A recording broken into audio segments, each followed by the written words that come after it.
अपनी पार्टी से वाबस्ता यूथ लीडर इमाद मीर जो कि कैंपेनिंग लगातार रफ़ी अहमद मीर के लिए कर रहे थे, तो क्या इस बारी आपने भी वोट कास्ट किया? कैसा अभी लग रहा है कि 10 साल के बाद इलेक्शंस हुए और अपना जो हक है वोट कास्ट करने को मिला? देखिए 10 साल बाद इलेक्शन हुआ तो बहुत ही अच्छा लग रहा है कि यहाँ के जितने भी लोग हैं, जिसमें मैं खुद को भी गिनता हूँ, शामिल करता हूँ, हमें वोट डालने का मौका मिला। हमारी आवाज़ ही दब गई थी, पकड़ दकड़ के माहौल में हमारी कोई बात नहीं करता था, ना कुछ सुन पाते थे, बोल पाते थे, कह पाते थे।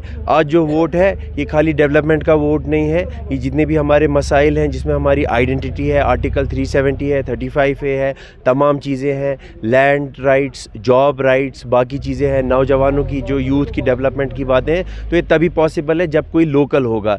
जितने अनजान चाहे कितने भी अच्छे ऑफिसर्स हों, चाहे कितना भी काम करें, वो यहाँ के लोकल्स नहीं हैं और हमारे जो लोग हैं उन्हें तकलीफ़ होती है उन तक अपनी बात पहुँचाने में। तो इसलिए ये एक जश्न का माहौल है कि 58 to 60% जितने भी हमारी इंडिकेटर्स आ रहे हैं, हाईएस्ट जो पोलिंग है। इस बारी अगर देखा जाएगा वोट ज़्यादा से ज़्यादा अगर नौजवानों की बात करेंगे, 2014 में जो बच्चा 18 साल का था और 10 साल का उसको इंतज़ार करना पड़ा, 28 साल की एज में उन्होंने पहला वोट कास्ट किया। कैसे आप देख रहे हैं एज अ यूथ लीडर? देखिए ये कॉन्स्टिट्यूशनल स्पिरिट के ख़िलाफ़ है। जो हमने तमाम किताबें पढ़ी है कानून की, है उसके ख़िलाफ़ है। पूरे हिंदुस्तान में जब जो 17-18 साल का 18 का हो जाता है, फिर उसे ये उम्मीद होती है मैं वोट डालूंगा। यहाँ तो 10 साल वेट करना पड़ा। ये बात आज नहीं है कौन जीतेगा, कौन हारेगा, किसकी सरकार बनेगी, बट लार्जर जो पॉलिटिकल पैराडाइम शिफ्ट है उसमें ये देखना है कि देखो 10 साल यहाँ लोगों के जो हुकूक है वो उनको नहीं मिले, 10 साल तक रिप्रेजेंटेशन नहीं मिली। लेजिस्लेटिव असेंबली कोई छोटी बात नहीं होती है, उसमें कानून साजी करनी होती है, बातचीत करनी होती है, तमाम चीज़ों को मद्देनज़र रखते हुए कि लोगों के हित की क्या बात है। 10 साल तक जब वो यहाँ नहीं हुआ तो ये इससे बड़ी बदकिस्मती की बात क्या है, अलमिया क्या है। तो आज खुशी भी हो रही है टर्न आउट देख के और रोना भी आ रहा है कि हमें 10 साल एक नॉर्मल इलेक्शन का वेट करना पड़ा, जो हिंदुस्तान के कोने कोने में नॉर्मल तरीके से हर 5 साल में होता है। अगर 10 साल पहले सियासत पे नज़र दौड़ाई जाएगी तो पहले ऐलान होते थे कि वोट्स करने हैं, वोट कास्ट करने हैं, लेकिन इस बारी जो ये कैंपेनिंग का मौका पार्टियों को मिला, कैंडिडेट्स को मिला, डोर टू डोर पहली बार कश्मीर में कैंपेनिंग हुई है, तो कैसा आपको फील लग रहा है कि लोग आज खौफज़दा नहीं थे, लोग खुश थे? जब आप लोगों से मिलते थे डोर टू डोर, क्या उनकी राय थी? लोगों की राय ये थी कि लोग बहुत बर्दाश्त कर रहे हैं, उनका जो सब्र है वो टूटने को आया था।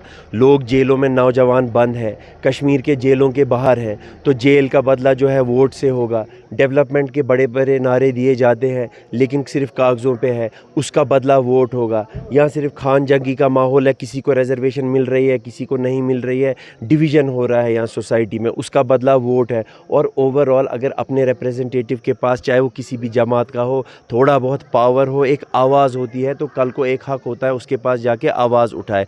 तो इसीलिए लोग बाहरी तादाद में निकल रहे हैं और वो तंग आ चुके हैं उस निज़ाम से जिसको हम अफसरशाही कहते हैं, ब्यूरोक्रेटिक रूल कहते हैं। वोट की अगर बात करेंगे, एक वोट का जवाब यानी 5 साल तक है।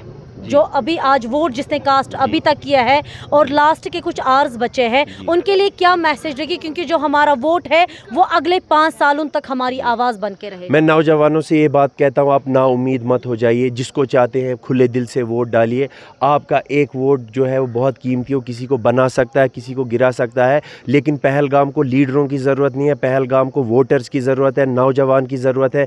तो लीडरशिप से ज़्यादा अपने हाथों में लीडरशिप ले लीजिए और वोट डालना शुरू करिए अपने मन पसंदीदा लीडर को, और इंशाल्लाह ताला देखिए पहलगाम को डिस्ट्रिक्ट अनंतनाग की नंबर 1 कॉन्स्टिट्यूंसी बनाना है इंशाल्लाह। थैंक यू, शुक्रिया। ये हमारे साथ बिल्कुल यूथ लीडर अपनी पार्टी से इमाद रफ़ी मीर हैं, जो कि लगातार आपने देखा होगा कैंपेनिंग पहलगाम कॉन्स्टिट्यूंसी रफ़ी अहमद मीर के लिए कर रहे थे। और आज इनका ये, क्योंकि आखिरी मरहला है आप वोट कास्ट करने का, हमारा जो वोट है वो हमारे 5 साल का जो आवाज़ है वो 5 साल की आवाज़ बन कर रहेगा। और इनका यही है कि आज हमने उस कैंडिडेट को चुनना है वो पहलगाम के लिए काम करें। ये इतना ही, दीजिए अपनी मेज़बान अज़रा महराज को आइनो अश मुकाम से इजाज़त।